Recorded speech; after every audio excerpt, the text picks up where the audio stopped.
Hello everyone, and welcome to our virtual presentation. It is a little strange not being able to see all of your faces today, but we hope you enjoy. I am Cam. And I'm Isaac, and today we're going to be giving you some more information into the world of poultry, and more importantly, what careers are available upon graduating the Egg Academy.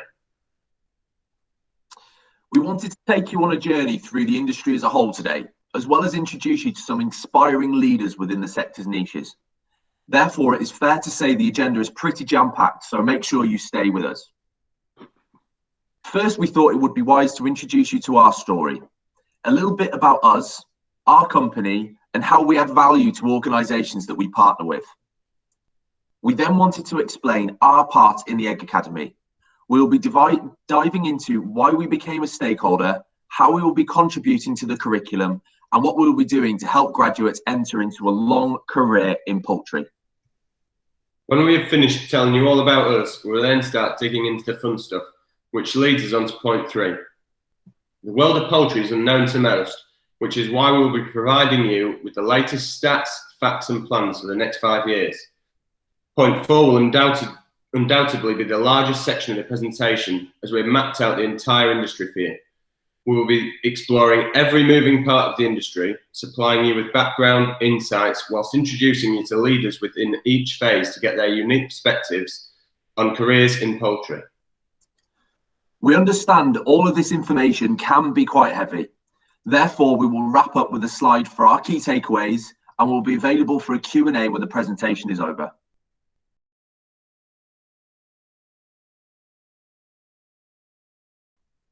So what is our background? Our story is just beginning, and it all started in March during lockdown 1.0, confronting a long-standing problem within the poultry sector gave us a stimulating project in what has otherwise been a non-eventful year. The experiences in my career so far has been full of opportunities, yet young entrants are few and far between. The Next Steps Agreed family is currently made up of 3 partners. We work great together, all have very different experiences and skills, but all have a drive to help bridge this challenge faced by so many of our peers. As far as our differences go, it would be a really good idea for us to introduce ourselves briefly. So let me start. My name is Dixon. I'm a managing director. I've been around poultry and its network since before I can remember, however, embarked on a career in professional services upon finishing university. I have nearly 4 years experience working within or with professional recruitment, and I really get a kick out of finding the dream role for every candidate that I place. My name is Isaac Green. Fortunately, I was introduced to poultry by my dad. I've worked in feed sales and latterly pullet sales for the last 7 years now. I'm really excited about the opportunities for recruitment in the poultry sector, as the feedback from our network has been overwhelmingly positive. Here's to our next step. Hi, I'm Andrew Dixon. I've been involved in the poultry industry for nearly 40 years. Yes, I know you wouldn't believe it looking at my photo. You probably think it's more like 50. But during that time, I've been involved in all aspects of the poultry sector, but in particular, feed and pullet sales. My role is to bring my extensive experience and knowledge of the industry and the people who work within it to the table, and to keep these young guys on track. I imagine you have cottoned on to what we do now, right? So we are a recruitment organisation that specifically places candidates into amazing roles within the sector. As you have just heard, we have over 45 years of combined industry experience, which comes with a very extensive network, as you can imagine. Whether there is a candidate looking for that life-changing job or a client searching for that perfect addition to a team, we are here to support, connect the dots, and fuel the industry with brilliant people.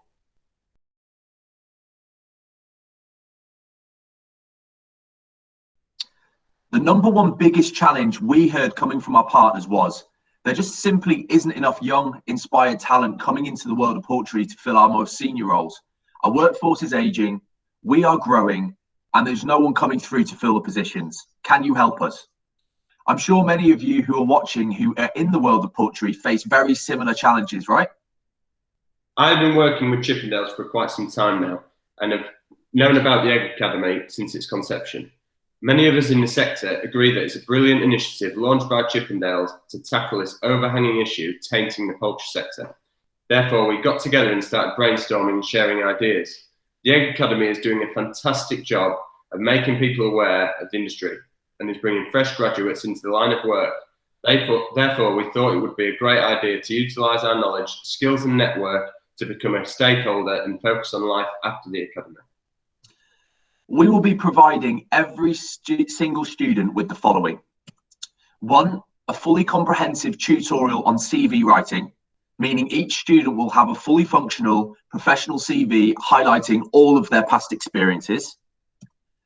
2, full interview training to ensure that they have the hard and soft skills needed to be immediately employable as soon as they graduate. And 3, and finally, we'll be setting up interviews for these candidates to kickstart their long life careers within the industry. To set the scene here, once a student has graduated, has the skills to develop a professional CV, understands the fundamentals of perfect interview practice, and has formal introductions made to leading organisations within the poultry network, we believe that it's a huge recipe for success and is most definitely one step in the right direction to fueling the poultry sector with highly skilled, ambitious graduates.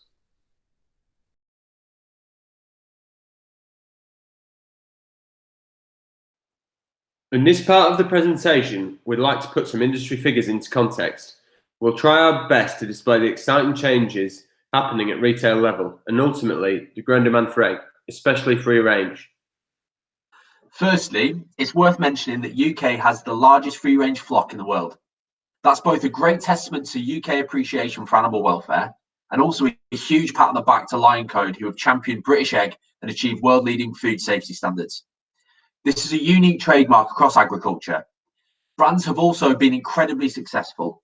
Who knew you could market eggs in various ways, whilst engaging the customer and also making them think hard about exactly what they want from their dozen eggs?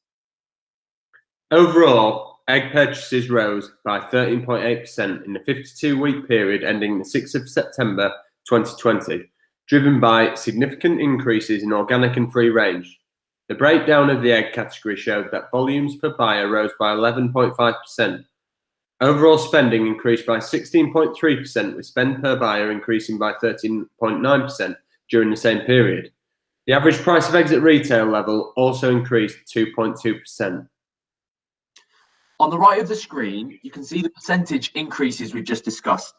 This displays impressive growth within the layer sector, with most major retailers committing to selling only free range and organic shell by the end of 2025. This makes the vastly increased sales in these fields shown incredibly promising for the future.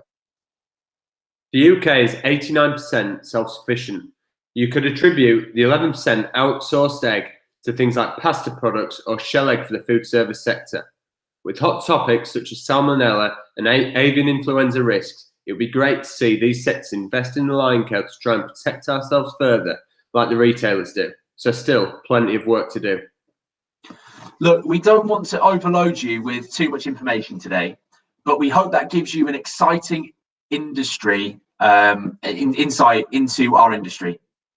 Like any growing industry, the poultry sector is demanding more and more individuals to further progress our great product. We're here just to show you exactly what is out there for you. So here is where the fun starts. To give all graduates and viewers perspective into how diverse the poultry industry really is, we've mapped out the entire industry. We've separated it into specific niches, and we've also caught up with industry leaders in each particular space to give a first-person account of their business and also their unique perspectives on the industry. The idea of the diagram is to take you on a journey from a one-day-old chick all the way through to the egg that makes its way onto your plate. So with that being said, let's start at the very beginning of a chick's life, the hatchery. Some might ask, which came first, the chicken or the egg? Genetic companies around the world have different breeding stock, from parent stock through to pedigree breeders, all to trickle down to commercial layers. Think of it like all these different families of layers selected for certain traits to try and maximise commercial performance. Ultimately, all these chicks have to be hatched in state-of-the-art facilities. This interview should give you a good insight. Here's an interview we conducted with the Managing Director of Highline UK, Omid Sarati. Okay, Omid, thank you for jumping on the call with us today. Really appreciate your time. I guess just to kick things off, it'd be brilliant to get an understanding about your company, what your role is, and what you get up to. Yeah, no worries. Well, thanks for having me. My name's obviously Omid Sarati. I'm the Managing Director of Highline UK. Highline UK is a breeding company based actually in Iowa, but Highline UK is based near Studley in Warwickshire.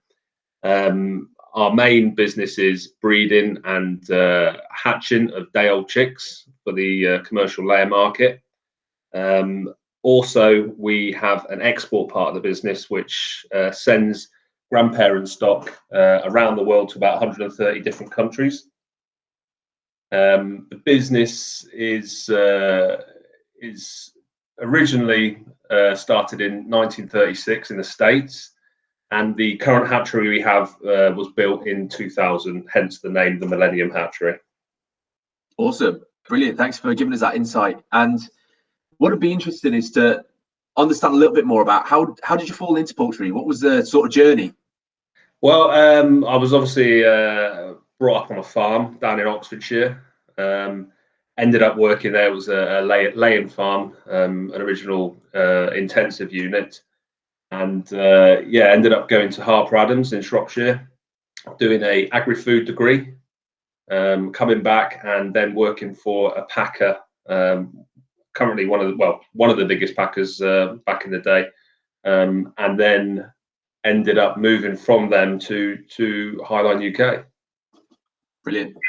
Thanks for that. Just going to Millennium Operations, I mean, I've been in, it's an incredible place to go and have a look around and see, operations there. Could you just tell us a bit more about day-to-day running of it and exactly what is going on? Yeah, so we have our own parent stock farms strategically placed around the country, obviously for biosecurity reasons. If there's any AI, then we have to obviously have contingency plans in place to switch farms if required for supply. So we have the parent stock farms, very similar to a barn system. You've got the male chickens inside the shed, fertilizing the eggs, obviously with the female hens as well. And then from those farms, we take the fertilized eggs back to the Millennium Hatchery. We then have them in an egg store, and depending on supply and demand, we will then set those eggs for about 21 days. And at day 18, we would do a transfer from a egg tray into a basket where the chicks will obviously hatch out into. The process takes about 21 days, and then you're left with a day-old chick, which is then colour sexed, vaccinated, any treatments that are required, and then sent on their way to the customer or the rearing farm that will then keep them for 16 weeks, and then move them onto the lay farm ready for the eggs. That's good insight. So obviously looking at parents, grandparents in the UK, could we go a bit more in depth, potentially around the world, and looking a bit further into the genetic selection process, and obviously how that process above that leads down to operations? Yeah. The best way to understand it is look at your family tree and think to produce yourself or your sister. You've got your great grandparents at the top, your grandparents, your parents, and then ultimately at the bottom is the commercial layer. So we actually have grandparents in the UK that we use for exporting egg around the world, and we probably hit about 120, 130 different countries around the world. Turkey, Libya, some of the African countries, Vietnam. And we would send those GPs from the UK a lot of the time via air, and some of the Russian orders we've had to charter planes to get the product directly to the end customer. So yeah, it's a high value, low volume operation, but obviously very important because those grandparents then multiply into those parent flocks, and then ultimately the commercial layer that lays the egg. Could you tell us a bit more about the actual selection as well then? So how you, just briefly, obviously I know it's a very complicated operation. And there's a lot cleverer people doing it than me. I'm just the one that needs to tell them what we need in the market. But yeah, ultimately, I think there's about 28 different traits that we select for. Some of them have more focus than others, depending on the market that the bird is going into. Highline, as a breeding company, has around 4 different types of bird. We've got white layers, brown layers, specialist layers, but really it's the W80 would be our white layer bird, and we would have the Highline brown that would be our brown egg layer. And then, like I say, depending on market, there'd be slightly different strains of those birds that maybe give you a bigger egg, or you know, other traits that are required. If it's a free range market, you may need a hardier bird. So yeah, we would select depending on the market, but ultimately the birds are very similar. So just back to the hatchery again, looking at, obviously you've got them in the setters at the hatchery, and then there's the process of obviously hatching them, and any treatments in the hatchery like IRBT, and then into transport to rearing farms. Could you just tell us a bit more about that process of incubation and the treatments you give in the hatchery? Yeah, so incubation at the start, when you're basically, what we're doing, we're replicating nature. We on a bigger scale. We would produce around 70 to 75% of the UK market in our control, and that would be the Highline breed. But then under contract, we also incubate other breeds within the same family. So yes, from day old, we obviously we set the egg, and then we're heating the egg like the mother hen would, and then around day 10, the eggs will become exothermic. So whilst up to that point we're warming the egg, after that point, actually the embryo starts producing heat. So one of the biggest challenges is actually taking heat away from the embryos and trying to keep that temperature controlled. So we would control the environment in those eggs. We would be turning the eggs, like I say, replicating nature again.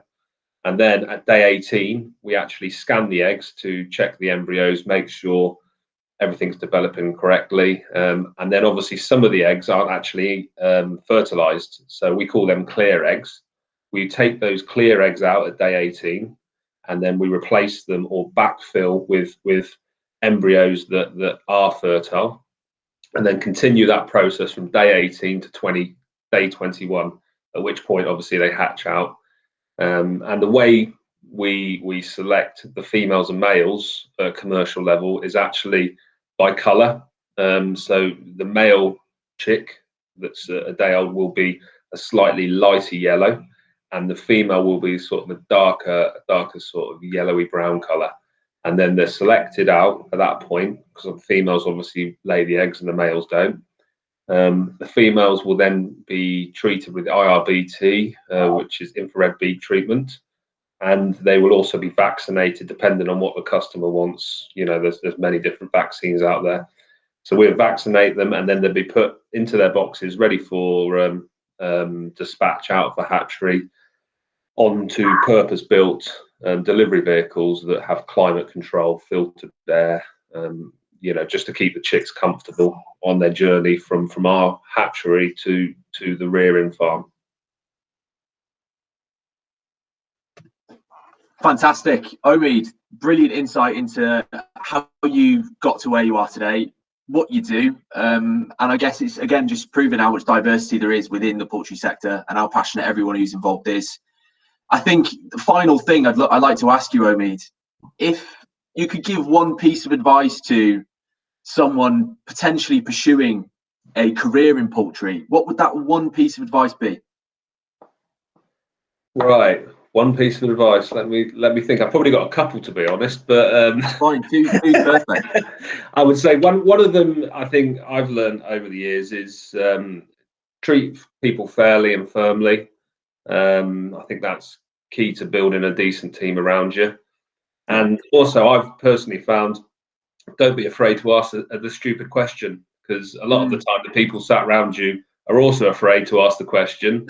But I think you can get a lot more insight by sometimes actually challenging and asking those questions that you may think might be stupid, but actually a lot of the time they're the ones you need to have answered. Brilliant answers. Again, thanks very much, Omid. Really appreciate your time, and I'm sure we'll be speaking to you again in the future. Thanks, Omid, for the brilliant insight there. This is an incredibly important stage in a laying hen's life. Good chick quality is imperative to a whole flock's performance. We'd expect the chick to double in weight in its first week of life, which then sets the bird up nicely to thrive throughout the rear and beyond. The chick is now just hatched. It is a day old, where it will then be transported to the next stage of the journey, which is the rearer. The rearer has the important job of taking a day-old chick and rearing it through to the point of lay. Within this 16-week period, a robust vaccine program is administered to ensure every bird is best protected against various challenges they may incur throughout their lifetime. As well as this, they must aspire to achieve good body weights to support the bird through the demanding laying life. The first 8 weeks being particularly important, as good skeletal growth in this period will help the bird support better egg quality throughout its life due to its ability to utilize strong calcium stores from within, as well as supplementary calcium throughout the nutrition. Here is Matthew Green, the Managing Director from Waterpullet, kindly giving us insight into his organisation. It's good to have you being part of this conference, hopefully presenting the industry to the wider public and people that are interested in joining the industry. Yeah, Matthew, thank you very much for having you here today. I guess a good place for us to start is just general introductions your side. So if you can let everyone know your name, the organisation that you work for, and also what your role is, that would be brilliant.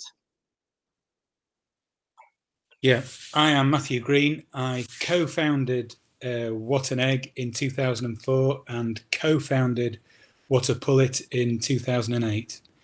And now I'm the director of both of those companies. Just looking into more technical roles of the company and how operations work, if we're looking at delivery of day-old chicks to a rearing farm and the environment in which they're placed, can you tell us a bit more about that, just to people that maybe don't know that process? Well, as far as possible, we try to replicate what might happen in nature. So we need high temperatures. So the underneath of a hen's wing is about 35, 36 degrees. So we aim for 34, 35 degrees C in the house at floor level. And humidity under a hen's wing is also very high. So we try to get a humidity over 60%. And we have feed and water available all the time, and hopefully a very consistent temperature to help the chicks move around, find food and water, and adapt as quickly as possible to a very comfortable environment. That's great insight. And then looking, obviously, you have them in rear for 16 weeks. What sort of protection do you give the bird in terms of vaccinations to cover them throughout their laying period, right through to depletion? What is it that you administer weekly, or is it less often than that?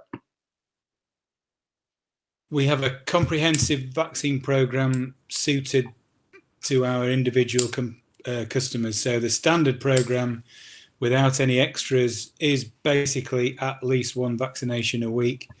The worst problems we get early on are coccidiosis. So we have a coccidiosis vaccine given at day old, and then obviously historically salmonella has been an issue. So we have at least three salmonella vaccines within the rearing period. Infectious bronchitis is also an issue, and we have at least 3 infectious bronchitis issues per rear. And then there's all sorts of other little tricky diseases that we intersperse through the rearing period. So for the 16 weeks, there's on average at least 1 vaccination given per week, and then on transfer all the birds get an injection as well. And then on top of that, if a farm is a particularly challenging farm, that belongs to our customers, then we may have other vaccines tailor-made for that particular eventuality as well. So it can be quite busy in terms of vaccinating. I think it shows just the challenges that they can incur through the laying period, and how robust we are trying to make these birds to maximise their performance. Which goes into the next question. Obviously, you described replicating nature's course in effect. The step down program in rear, could you just touch on that, and what as a pullet rearer are you trying to replicate there for for a chick to a pullet into a laying hen? Well, the lighting program to start with is at 23 hours when the chicks are placed in the shed. That is literally what we give them, 23 hours and 1 hour of darkness. That hopefully gives the chicks plenty of time to find feed and water. And then slowly over the next 6 weeks or so, we reduce the light down to about a 10-hour day length. At that point, we're replicating potentially what a nice spring day would be. So the temperature's dropped and the lighting program is down to 10 hours. Then we, when the birds move to the laying farm, the light program is slowly increased again to replicate a spring day, hopefully. So with lengthening days, this stimulates the bird into the laying period. Brilliant. Thank you very much. Yeah, thank you very much there, Matthew. Give us some really, really good insight into just how diverse this industry is from the other individuals we've spoken with. And I guess the final question from our side, co-founding two leading organizations that you have done, it'd be brilliant to understand a little bit more from your side as to what would be your best line of advice to a potential graduate or new entrant into poultry? I think the poultry industry is incredibly exciting because if you want to work in agriculture, certainly I find working with animals incredibly rewarding. But if you want to work in agriculture, the poultry industry, I believe, is probably one of the only one of the only sectors of agriculture that is left where you can, as a business owner, you can scale the business up if you are ambitious and you want to, and if you are a worker in that business, you are also enabled with hard work, attention to detail, and dedication to gain more responsibility, gain bigger salaries, gain lots of forward progress, and that there is a definite career progression available for people that work hard, and I think that's very exciting. Yeah, I think you hit the nail on the head there. And thank you very much for your kind words and your inspiring words for everyone else. And thank you for talking to us today. We look forward to speaking to you again in the future. Thanks for your time. The rearer is an important third party to the producer and genetics company. All stakeholders will liaise to ensure a common goal is achieved, from nutrition in rear all the way through to lighting programs. Ultimately, robust point-of-lay pullets are likely to be high performers, therefore a profitable flock for the farmer. This is only a once every 15-month or so event, so any legacies from the rearing process are likely to remain with the flock right through to depletion, making it a vital stage of the process. So from the rearer, here the producer takes on a 16-week-old pullet. The rearing stage isn't necessarily over, as you have to then stimulate the flock by adding daylight hours. From 10 hours, replicating winter, the producer will then add time, generally an hour a week, emulating spring when good body weight is achieved. Good body weight being vital, as if the bird isn't heavy enough, they won't be able to sustain the lay. Generally, a laying hen will peak in production at 15 hours daylight. Through good nutrition and management, the farmer will endeavour to maintain strong laying performance right through to depletion. This is now more achievable than ever with advanced equipment technology and huge genetic improvements. We have Matthew Blaken with us to talk through this setup. Brilliant. Thank you very much for joining us, Matthew, today for a slight interview about what you do. I guess for the purpose of this call, it'd be brilliant to get an understanding a little bit more about your role, the organisation, and just introduce everyone a little bit about what you do. So I'm Matthew Blaken. I'm a farmer, free-range egg farmer in North Yorkshire. We've got, well, we will have by next year about 80,000 free-range hens on two farm sites. In fact, I haven't been doing this for long. My background is in farming, but I left the family farm around about 18, and I was working for large chemical companies. Ended up in Central Europe as marketing manager, then in headquarters in Germany, and I decided to be a chicken farmer, and it's going okay. About 2 years ago, I decided to come back to England, and it's going well. Good. Nice to hear. Matthew, just if we rewind it a bit, just to back when the family decided to diversify into poultry, firstly, how do you go about picking out a site for a poultry unit? Obviously, there's a lot of acreage required for free range. I think we're looking at about roughly 40 acres per 32,000 birds. And then the subsequent planting of trees, things like that, just to comply with obviously running a free range hen. So just if you could tell us a bit more about that, that'd be great. Yeah, well, actually, so we started from scratch. So we didn't have a farm. We bought the land, and the land was bought with the intention of getting putting some free range. So first of all, you've got to have a site which is you think suitable. Make sure it has electric, and then you've got to see a little bit of a vision about what it will be, because what we bought was essentially arable land, not the best arable land. Since then, we've planted more than 40 acres of grass. We've planted about 3,000 trees, because a lot of our eggs are classed as woodland eggs. So we've planted a lot of trees, a lot of hedges. So we've gone from converting what essentially, mediocre arable land, not that productive, to really nice grassland. A lot of environmental benefits, a lot of CO2 capture from the grass, because we're not really essentially doing anything. You're just mowing it down, and a lot of increasing wildlife. So we had an environmental assessment about 6 months ago, and they said there was a significant increase in wildlife, especially birds, because when you have free range hens, it seems to make all the other wild birds a bit more sort of at ease.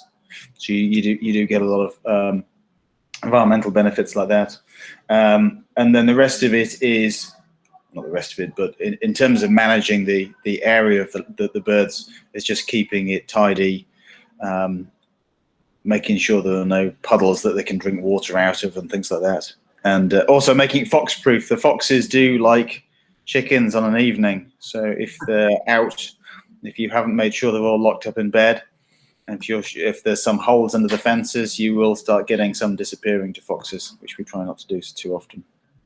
I think that's a good insight. I don't think the average Joe blogs on that buys the eggs in the supermarket realizes quite what goes into sourcing land and making sure it's all suitable for free range hens. But just going now at the point of, obviously you're a free range egg producer. How is your relationship with your packer and subsequently, obviously, retail? How is that managed? How are you involved? Could you tell us a bit more about that? So we are supplying directly to Morrison's. So we're supplying directly to the supermarket, and I would say our relationship is really excellent. So right from the start, they were really very good in giving us advice, because it's a very specialist industry. You can't just go, okay, I was an arable farmer, let's get the chickens. Really, very precise management is needed to do it well or do it at all. So we got a lot of advice from their technical specialists. We got a lot of financial advice from their guys.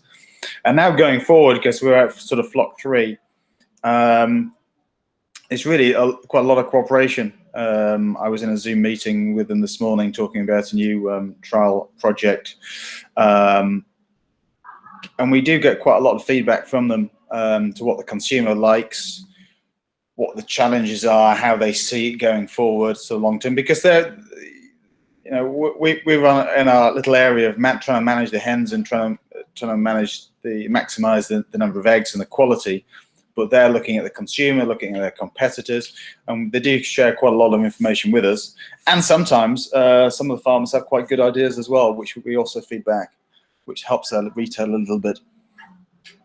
That's interesting. Thanks for that. And then into day-to-day management of your hens. So when we talk about things like enrichments in the shed, what exactly are you trying to benefit? What is the objective of having enrichments in your shed? Could you tell us a bit more about that and why a consumer would invest in that effectively?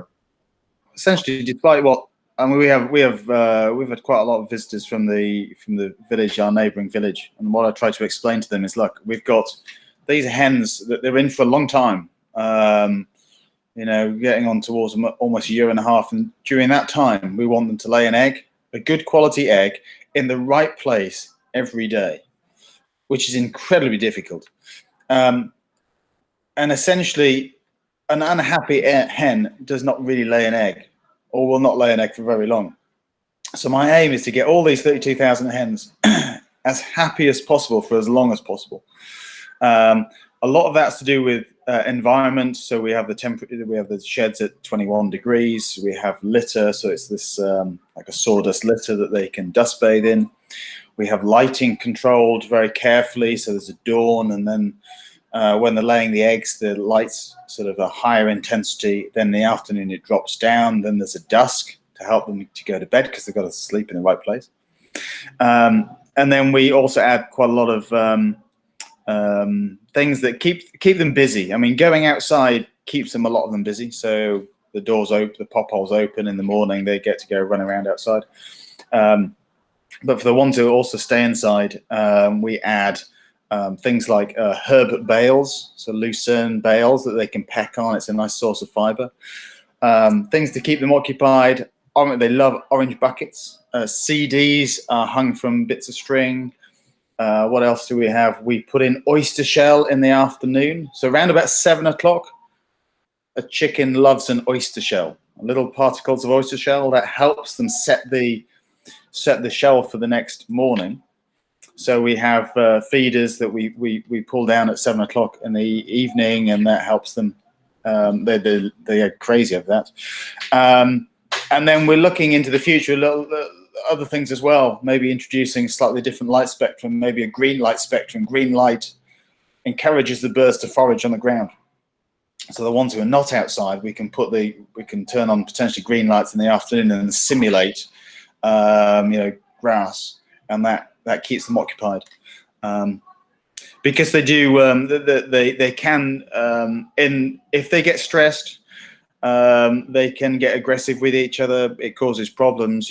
So essentially, you just want to keep stress out of their lives, keep them as busy as possible, give them good food, good lighting, a nice environment, and then they'll do the job. But doing that is actually quite tricky and needs daily management and really thinking about. Brilliant. I think, Matthew, you've given us an excellent insight into your farm, where you've come from, and also how your career has led you to this particular point. And it sounds like you're extremely enthusiastic about what you're doing, which is brilliant to see. I think for the final question to round this off, what would, a single bit of advice you would give to someone or a graduate who's looking to get into poultry? If you can, and it's surprisingly easy to do it, start with a part-time job, for example. It doesn't have to be part-time. We have lots of labor requirement, and if you ask most farmers what they struggle with, often it's labor. And it doesn't have to be all the time. It can be in the morning. It can be at weekends because people are looking for weekend cover. It can be during school holidays, university holidays.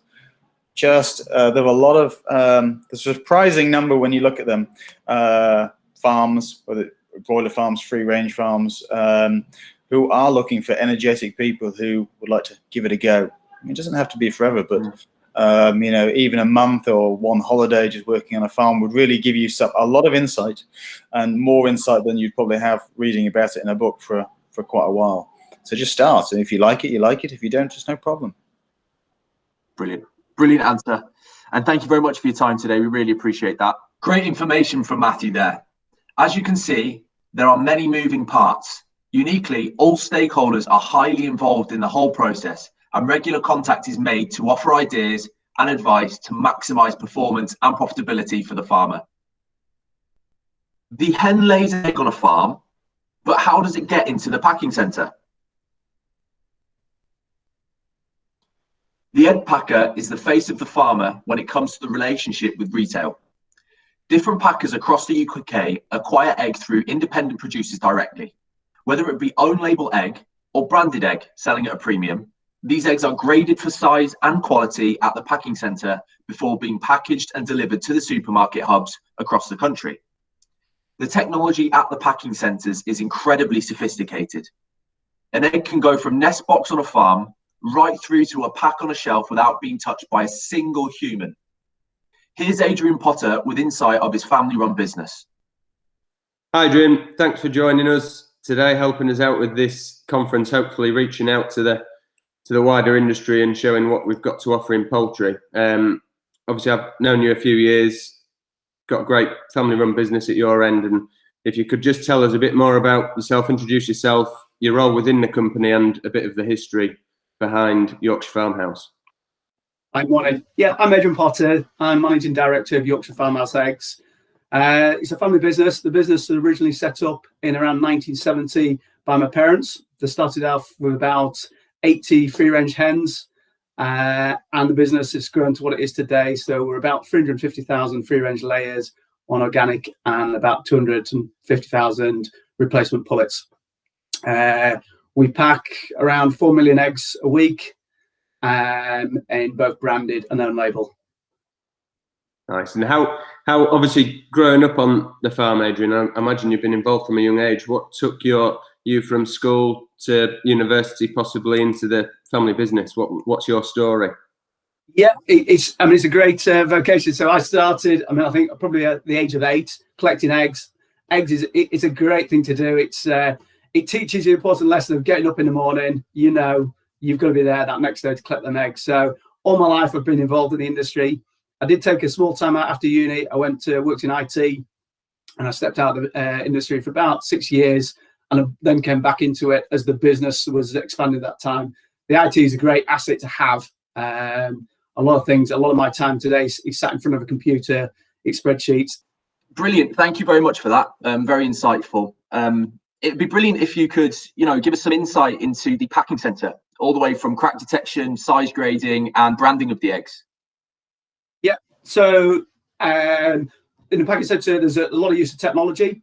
We use robots to load the eggs onto the grader. The grader's then got features like crack detection, blood spot detection. It's weighing the eggs. It's printing the eggs. We've then got robots, which then makes the boxes to put the eggs in and then packs them on the pallet. So what we're seeing in the industry is a lot of move to automation. So engineers are the key to our business, keep all this machinery going. But ultimately now, from the eggs being collected in the sheds to getting to the end customer, they're not being touched by anyone. It's fully automated. Brilliant. And I guess really leads on to my next question. Talk about the story when you started your own brand, and also what attracts customers and consumers at the minute. We've got our own brand. For local James Potter Yorkshire eggs. At the time when we first went into production, free range was actually a very, very small segment of the market, and we've slowly developed that. Local to me is a great, them eggs coming local, high welfare. It's a great selling point, and we've seen real good engagement from the consumers and good demand.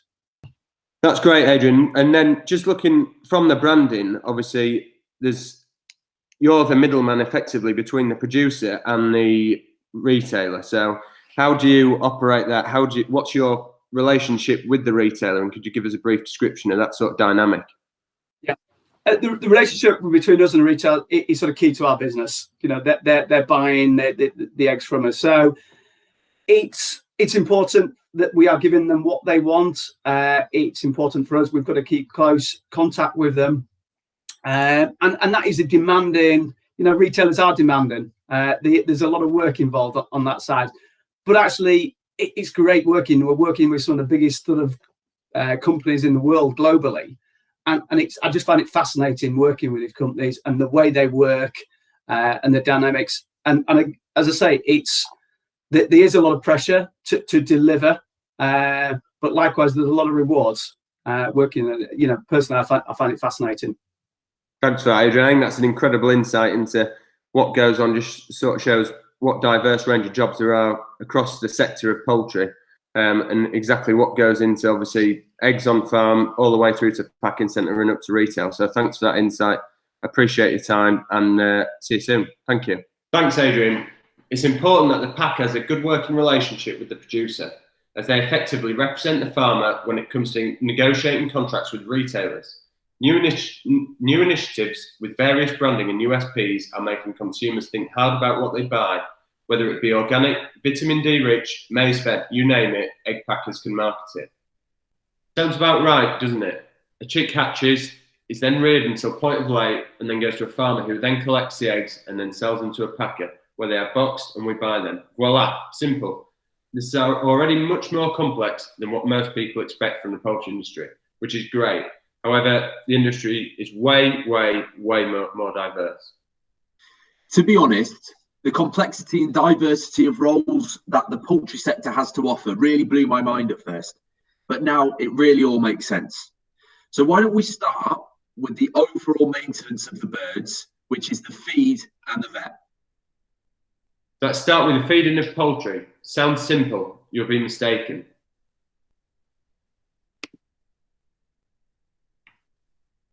Nutrition is the one constant throughout the whole process, whether it be breeders, pullets in rear, or hens at peak production. Feed companies offer different diet ranges to suit birds at different stages. It starts with the procurement of raw materials included in said diets, some of which are sourced from around the world. Formulating the diets is a complicated process. Birds at different stages of life require different things. For example, hens in lay require higher levels of calcium to aid shell formation than a pullet would in rear. Fibre in diets is also a topic for debate, ensuring sufficient levels are achieved to give the bird a sense of fulfillment, which can help prevent aggression amongst the flock. Here is Andrew Dixon, one of our partners, discussing his role within the feed division. Thanks for joining us to answer a few questions with regards to, your business, what you get up to within the poultry industry, and to give us a little bit more insight into what you get up to on a not just daily but yearly basis. I guess for everyone else who's watching, it'd be good to get an understanding of, a little bit more about you, your name, your role, and really what the company offers to the poultry industry. Okay, well, thank you very much for inviting me along. Yes, my name is Andrew Dixon, and I established A&S Dixon Limited back in 2004 with previously in feed sales, so carrying that theme on really, and took an agency with Noble Foods to sell their feed, then developed into pullet sales primarily with water pullet, and then tagging on other sort of auxiliary products to support our producers. Brilliant. All right, great stuff. Well, thank you for sharing the journey, and also thank you for sharing, what A&S Dixon Limited does. I guess the next question from my side is, we've seen lots of our attendees and interviewees discuss that, the poultry industry is expanding. Consumer egg number per year is growing quite significantly. But from your own perspective here, where do you see the poultry industry, heading in the next sort of 5 years? Yeah, I mean, our business is primarily in the layer sector of the poultry industry, and there's been some tremendous changes, some forced upon us, particularly with the demise of caged birds and the promotion of free range egg production, and that's only going to continue. So I think we're going to see a big change in the industry from the very big cage and recently colony cage farms to more free range and much bigger free range farms. The consumption of eggs is increasing, but we really need to change the way that we produce these eggs, and that's going to be a fair challenge because obviously the land requirement, you're looking at a different type of farm really, from a very intensive farm to a much more extensive farm. So I think that's where the challenges are, but that's certainly where the future is going to be also. Okay. Just to take a technical turn under on the line of question, what is the poultry industry doing to reduce the carbon footprint in the feeding of poultry? Yeah, good question. I mean, it's and again a very important one at the moment with a big focus on climate change. We need to be sourcing ingredients, raw materials for our finished feeds locally as we possibly can. The biggest challenge we have with that is protein, where we're very reliant at the moment on soya, also sunflower, but too much on soya, and it's very well reported that to increase the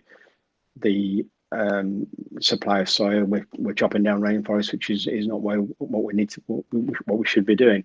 So there's research into other protein sources. I think the black soldier larvae, fly larvae, is one area that people are looking at, but there's a little bit of resistance, public resistance, I believe, from the thought of using insect protein, but it is a very good source of protein, up to sort of 50-60% protein, which would, and I believe the amino acids makeup of that protein is very suitable for poultry. So it is something that we should continue to look at.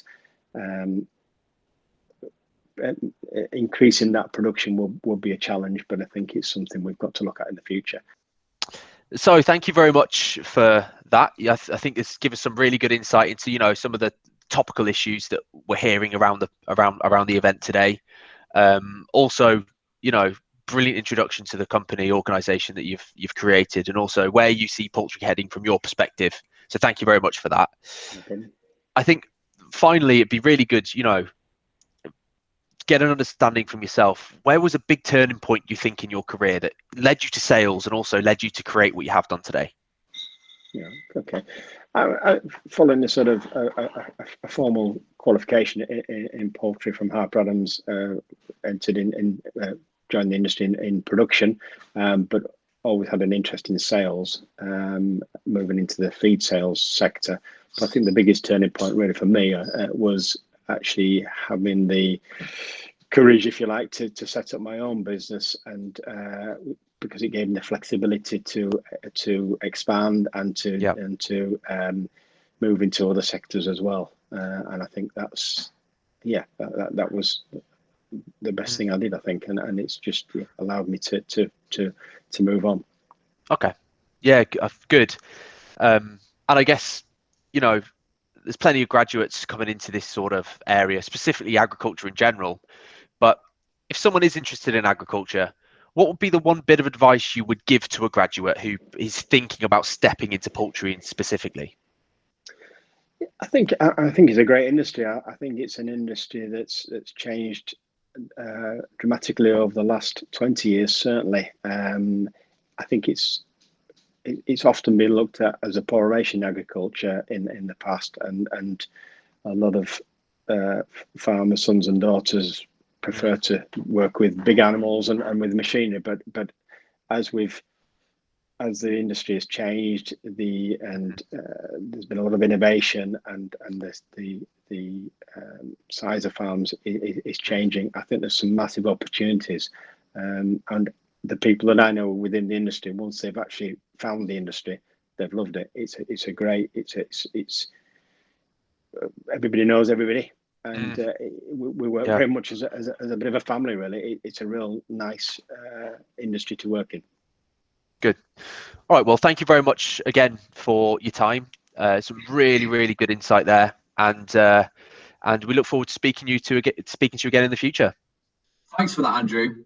It is a vital part of the process, as it will optimise the health and welfare of the bird while maximising nutritional value and, as a result, performance. The nutritional requirements of a hen throughout its whole life change all the time. For this reason, there are multiple ranges of rations available to birds at any stage in life, bespoke to chicks or old girls coming towards the end of their laying cycle. So nutritionally, you can see the birds are very well looked after. However, how about general health? The vets across the industry play a very active and hands-on role. They provide vaccine and medication in both a proactive and reactive sense when necessary. They're also on hand to respond to concerns from their customers, whether that be chick quality issues or testing blood samples in lay to identify any prominent diseases. A vet will gain a strong understanding of their customers' needs and will provide bespoke programs to make sure their customer is targeting relevant diseases and best protecting their flock.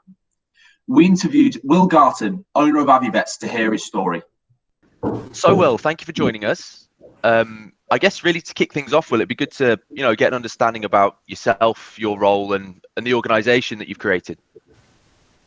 Yeah, of course. So my name is Will Garton. I'm a veterinary surgeon, and I'm the managing director of a poultry specialist vet practice called AviVets, which is, as the name sounds, it's vets for avian species.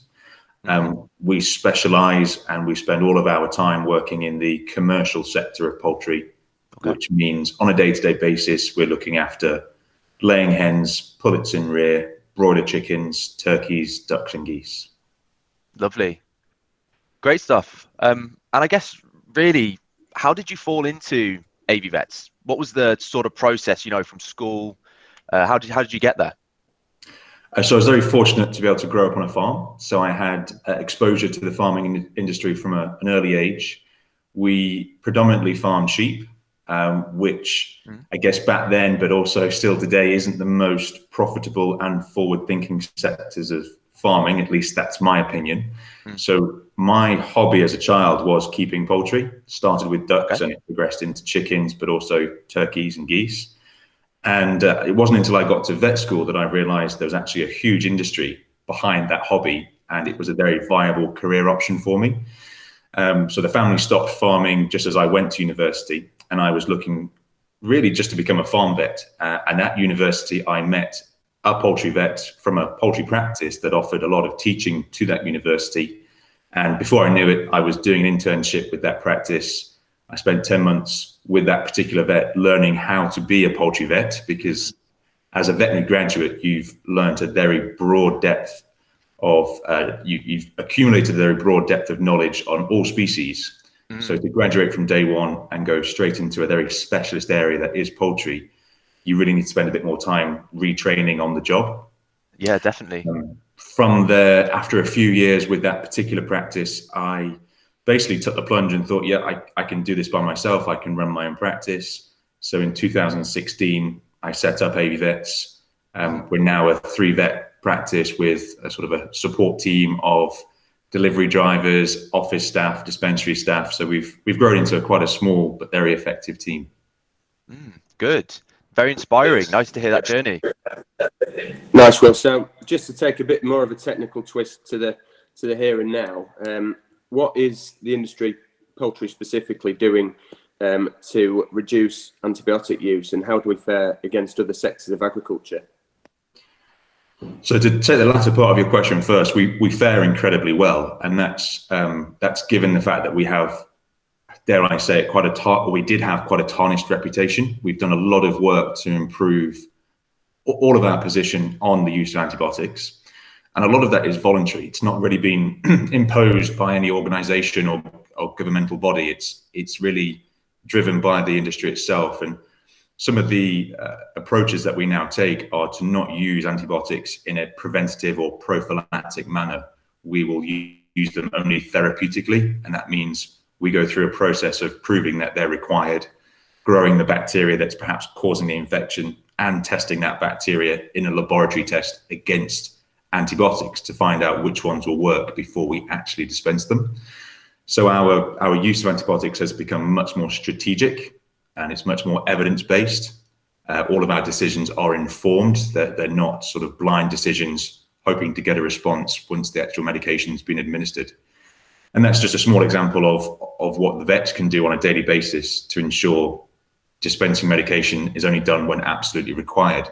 And that's kind of the ethos that we run by. It's as little as necessary, but as much. I should get that phrase right. I think it's as little as often, but as much as necessary. And that's kind of the ethos. Other things that we're doing is looking at alternatives. So a lot of chickens used to be treated routinely with medication just to ensure infections don't become established, but also to support the performance of the bird. And what we'll do these days is look for alternative products, for example, probiotics. So we try and put the right bacteria into the bird that has a beneficial effect from the start. But there's lots of other things. For example, oregano oil has been proven to have loads of beneficiary effects, particularly on gut health. And when you're looking at a chicken, it's either coughing or it's got diarrhea on the whole. So a lot of the problems we look at are related to the respiratory tract or the intestinal tract. And there's loads of naturally occurring beneficial products that we can reach to avoid having to use antibiotics in the first place. I guess as a final point to your question, Isaac, the industry is incredibly well set up to record a lot of data, manage that data, and again, make sort of evidence-led decisions as to what is required and what isn't. So we manage a lot of data that will follow trends such as mortality, livability, production, daily weight gain, feed conversion. And what that data is allowing us to do is to pick up on trends very, very early. For example, we might see a drop in water consumption 2 or 3 days before a flock breaks out with a particular disease. And that initial change in a pattern is enough for us to then intervene with something, not a medication, but an alternative product, and prevent that problem getting worse. Nice, that's great. Technical input and really interesting. Just on a more personal level, with you and your team, to what extent are you involved on the farm and with the farmers, farm managers? How often are you making contact there? Obviously, there's things like avian influenza, obviously COVID at the moment, maybe limiting that contact time. But is there alternatives the alternative contact sources you're using to make that contact, or could you tell us a bit more about that? Yeah, so the principle of how we offer our services is within a service plan. So we offer a package of services to a farm. For example, we're here predominantly talking about egg production. So an egg farm with laying hens, we would offer them a package that offers a certain number of visits to the farm. So we are service focused and driven by the on-farm relationship with farmers. But we'll also offer a sort of an autopsy or post-mortem service as well. And that's a very good way of finding a diagnosis should there be a problem.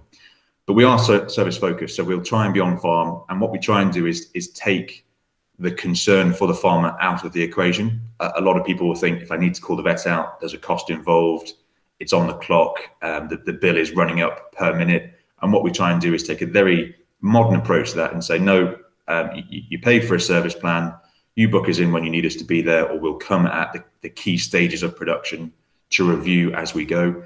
There's no clock running. You've paid for the time already in a sort of a one-off payment. And it's a little bit like taking your dog to a vet these days, and you pay for a VAT for Life program. You pay a one-off fee and that dog's covered for its annual booster. And we've just sort of played with that model and expanded it to cover a whole farm of 32,000 chickens, for example. It works. And I'm certainly a believer that the producers we work with are looking for the service as opposed to the cheap medicines or the poorer quality advice that's never going to be to their benefit. And you raised the example there, Isaac, of avian influenza. We don't have quite the same contact with clients, particularly during the COVID lockdown. And what we've tried to do is really use technology to our advantage. So with us having a close relationship with our client and before lockdown, spending quite a lot of time on farm, we have departed, I think, some really useful skills to our clients. So some of them are very inept, very able at being able to do a post-mortem themselves, and they'll be able to send us pictures. They'll be able to maybe send us a video. We've even done FaceTime post-mortems, and it's still a bit of a grey area as to whether it classes as a consultation in the true sense of the word, but it can give us a lot of really valuable data and information. And if there's an established disease problem on a farm, it's just a really good way of reviewing that process, making sure that we're heading in the right direction, the client's happy, the birds are healthy. And in this day and age, we've got to use technology to our advantage, and that's what we're doing. Yeah, thank you. Well, that was really, really interesting to hear, how things are changing, how you've pivoted as well to, support your customers and your clients as best you can. So it's really, really inspiring. I guess, well, the final thing for myself is, and for really everyone who's watching this, if you were a graduate again, what would be the one word of advice you would give to yourself to get to where you are today? For myself in particular, I had a vision, and there were lots of challenges on the way to achieving that goal. So for any new graduate that's clear in their mind what they want to do and where they want to go, it's to stay focused. Be committed to your decision. the only person that will get you where you want to go is yourself. You know, I had quite a few people sort of trying to put me off becoming self-employed or setting up my own practice for loads of different reasons. It wasn't straightforward. And I appreciate new graduates looking for an employed role. It might be more straightforward. But again, it's only going to be you that gets you where you want to go. And the poultry industry is so welcoming. It's so well integrated with each other. Everybody knows each other. You go to a conference and you kind of recognize most of the people in the room. Once you're in the industry, it's really supportive, and you'll find that the industry supports you in your decision-making process to allow you to get to where you want to be. Brilliant. Thank you, Will. Very wise words there. Thank you for your time, Will. This is and always will be a vitally important part of the picture. Ultimately, healthy birds perform well and unhealthy birds do not. Great. So I've got nutrition and health and well-being ticked off. Now, how about the environment in which they live? Equipment covers a whole range of different technology, from the hatchery through to the packer and the farm systems in between. The common goal for equipment manufacturers on farm is to replicate a hen's natural habitat. To do this, multi-tier furniture has been developed so that they can move within a safe and fulfilling environment, all whilst benefiting performance. Managing Director at Newquip is with Cameron to discuss further. Introduction to yourself, your company, and your role, really, if that's all right. Okay, my name's Adam Dye. I'm the Managing Director of Newquip Limited. We are the leading supplier of pig and poultry equipment into the UK market. We have the agency for Big Dutchman. We've had it for 20 years now. And yeah, we continue to grow, and we continue to try and support the industry to the best of our ability. Brilliant. Awesome. Thank you for the introduction there. I guess the next question for yourself, Adam, is, from your perspective, where do you think the poultry industry is heading? Egg consumption continues to increase. Poultry meat sales continue to grow. So it's a growth sector. Eggs and poultry are both perceived as healthy foodstuffs, which can only benefit the industry. I think there's going to be changes in focus. As you may be aware, the UK leads the world in percentage of production in alternative systems such as free range and organic. But I think focus on animal welfare will continue. I think reduction of carbon will increase in focus, and I think the industry will adapt in order to meet the challenges put in front of it. Yeah, brilliant. Amazing. Thank you very much for that. And I guess really leading on from that then, within your specific organization and what you're trying to achieve, what environments are you trying to replicate when designing state-of-the-art poultry systems? We're trying to mimic the natural environment in a more regular and uniform manner. The systems are designed so that each area of the system provides for each purpose that the bird needs to serve. So we'll have nesting areas, we will have feeding areas, perching areas, and scratching areas, for example. All in order for the bird to meet its needs, and also that we can encourage the bird to perform how we need it to, ultimately to generate good quality, clean eggs. Yeah. All right. Brilliant.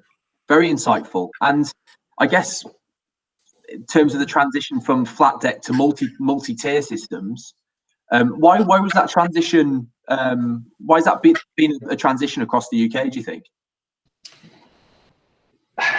The UK was actually very late in adopting multi-tier systems. They were tried very early, but for multi-tier systems to work, the rearing needs to be done properly, and the rearing system needs to match the laying system. Once rearing systems were available and people started to adopt multi-tier systems, the changeover was actually very, very rapid. The vast majority of our systems now would be multi-tier, with very minimal numbers of flat deck systems being sold, mainly because they provide a much better environment for birds. We remove the muck weekly, therefore we improve the environment.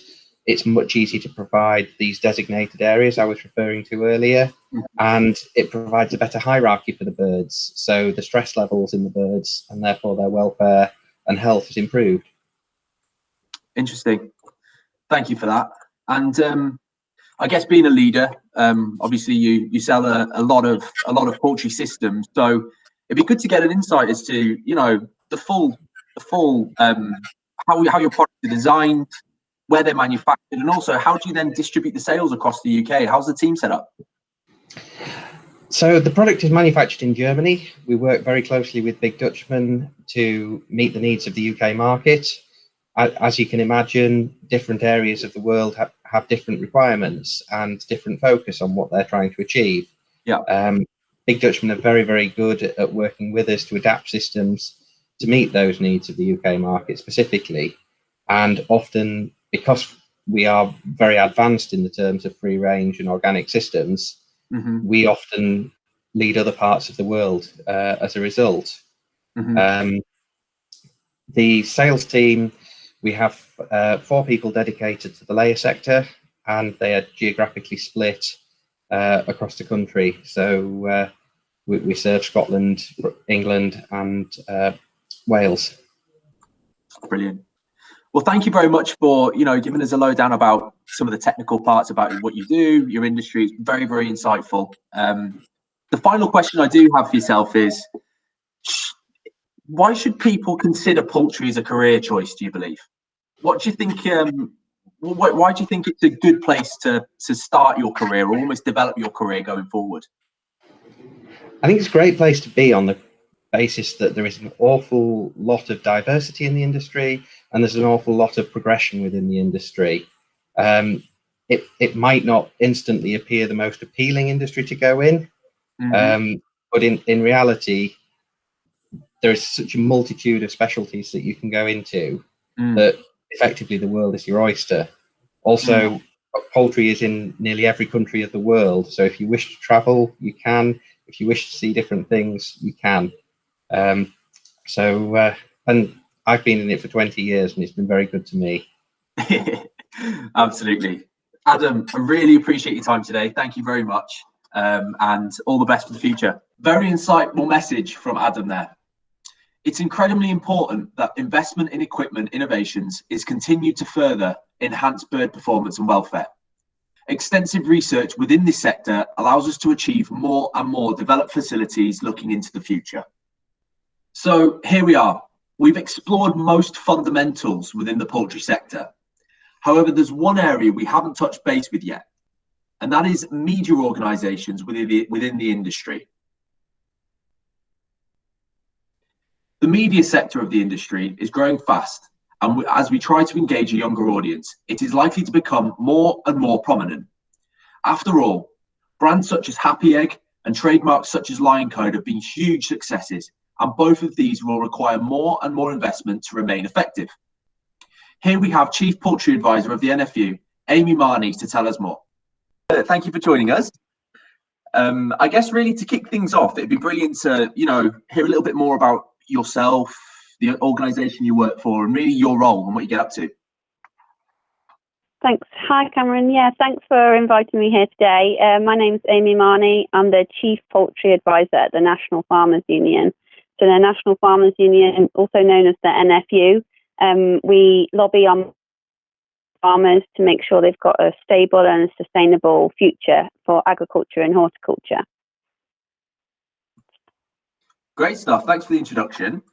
I guess really my next question for you, Amy, was what's exciting about the poultry industry at the moment from your eyes? What's exciting you guys? Well, I think the poultry industry is really exciting. You know, poultry actually is the #1 protein in the UK.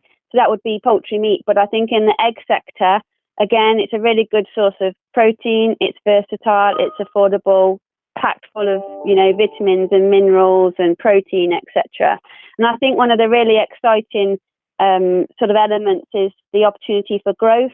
So whether that be with, you know, further developments on farm, but we'll also need to attract skills and labour throughout the supply chain to support those farmers, but also market the products on the shelves because, without people buying the eggs, we wouldn't be able to produce them. So I think, yeah, it's a really exciting time to attract new people to the sector as well. Absolutely. Yeah, I think you raised very good points there. Amy, just sort of on that, what innovations as an industry are we taking to increase egg consumption in the UK to catch up with countries like Japan and Mexico? Oh, thanks, Isaac. Yeah, that's a really good question. At the moment in the UK, we're sort of around sort of 199, nearly 200 eggs per person per year, and that's grown quite a lot over sort of the last 10, 20 years. But if you look at that in comparison to even just some European countries, we're behind. And also, if you look at you mentioned like Mexico and Japan and even China, they're like 350 eggs per person per year plus. And I think, it's almost like an egg a day. So I think there's big opportunity in the UK to innovate, and we've seen some of this already. Eggs, as I mentioned, are really versatile, and we already eat them in lots of different ways. But you'll probably remember sort of last year, I think it was, with the Instagram trend of cloud eggs. I think new innovations like this, which will really appeal to sort of new audiences. And I also think things such as the sort of FSA advice, which really gave the confidence to previously vulnerable groups such as the elderly and the young. It gives them the confidence to eat eggs again due to that FSA advice. So I think that's not necessarily an innovation, but I think it's the foundations to giving people the confidence to then build upon their egg consumption. And I personally think, the sky's the limit. People are eating eggs at home, out of home, on the go. The snacking option is probably a real opportunity. We see snack pots with sort of boiled eggs, already boiled with a bit of spinach in. People can eat that on the go. It's very healthy. We also see, solutions for people that might not be too confident in, say, poaching an egg, and it sort of comes already ready to poach. So that's a great innovation as well in the kind of processing sector. So I think, there's real opportunity there for more products, sort of ready-to-go products on the shelf, as well as your shell eggs that people like to buy and make their own things with. I think that's really exciting. I think as a UK sector of agriculture, it's really exciting. We've obviously got the largest free-range flock in the world. Trademarks such as Lion Code, and it's a huge success story, and brands like Happy Egg been huge successes again. Why do the consumers invest in these trademarks and brands? What makes it such a success? Thanks, Isaac. I think brands and trademarks are quite important to give consumers confidence. So when we're talking about trademarks in the egg sector in particular, we're talking about, the Lion Code, and that's come a long, long way since the days of sort of Edwina Currie, from just about the time when I was born. So I don't remember that particular time sort of being in the industry, but it's talked about a lot. And I think the importance is that these assurance schemes give consumers the confidence to buy British eggs and consume British eggs and make products with British eggs. So I think they're really important. They're important as well for transparency, so that consumers that want to know about different production systems in the UK, how their eggs are produced, people are very interested in sort of where their food comes from and the whole kind of farm to fork approach. So again, these assurance schemes and also the brands, they help with that as well. I think when you look at brands, so Happy Egg is probably the most successful in the egg category. It's been very well thought out. Again, it's transparent with the consumer about where the egg's coming from. And I think if you get those basics right around kind of food safety, and then build up what one wants, welfare, environment credentials, etc., then you've got a really successful product. Thanks for that, Amy. Really insightful things from your side then. Thank you very much for that. And I guess for everyone else who's potentially watching this that is looking at a career in agriculture as a career path, why poultry from your side? Why should they consider, or why should they choose poultry as a direction? Yeah, thanks, Cameron. That's probably the golden question. Why poultry? I mean, I was attracted to poultry because it seemed a little bit different. I'd worked in sort of beef and sheep previously. Sort of my work experience was, my family background was in livestock with 4 legs, but I was also always interested in sort of 2 legs birds. So yeah. I think the advice I'd give anyone that wants to get into poultry is to try and get as much experience as possible. And again, it doesn't necessarily have to be with poultry, even if your ultimate aim is to get into the poultry industry, because if you can show you've got some sort of livestock experience and, you know, stockmanship, then I think that's really important. And you can transfer those skills. So if you can, you know, get out to a local farm or even, you know, a feed business or something like that, and try and get a bit of experience.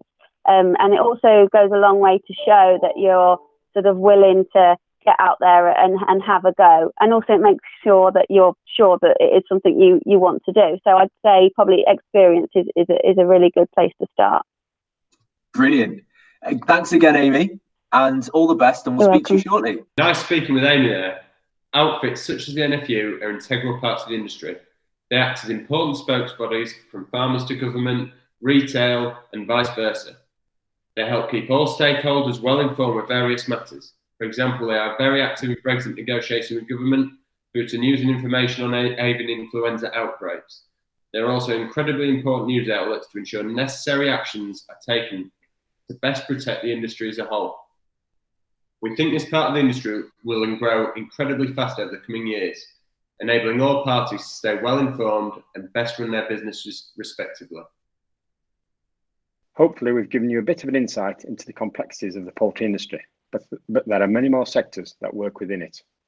The poultry industry is a great career choice and the opportunities are countless.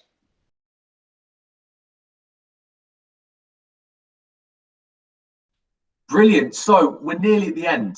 I would thank you for staying with us. There's been lots of information here for you to digest. Because of that, we thought we would provide you with some key takeaways for you to take home with you.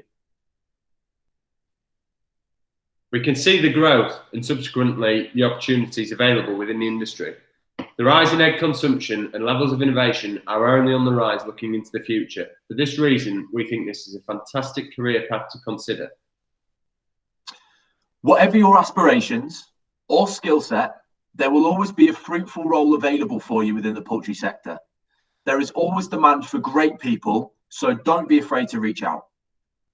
Finally, if you have any further questions or concerns, please don't hesitate to contact us, as we are here to help get that next step agreed. Please note our details and get in touch. Thank you very much for your time. We're happy to answer any questions in the Q&A, or alternatively, find our details on our socials below. Please reach out if you need anything. Thanks very much.